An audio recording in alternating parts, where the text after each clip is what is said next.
જયથી નંદ ખંભા ગણી આવ્યો. તમે મજામાં હશો?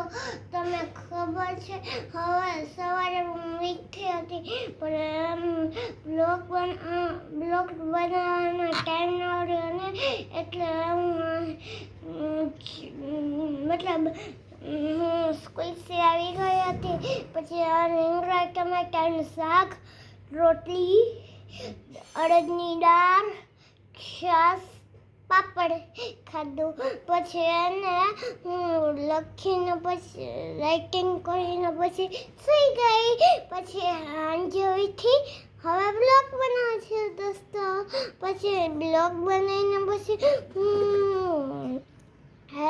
ડ્રોઈંગ ક્લાસથી આવીને પછી સાયકલ ચલાવીને પછી ઘરે આવીશ. પછી ઘરે ભાખરી શાક ખાઈને ભાખરી ખાઈને પછી હું ટીવી જોઈને પછી હું સૂઈ જઈશ.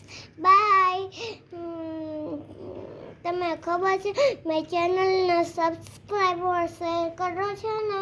બાય. જય નંદ ખંભાંગણી.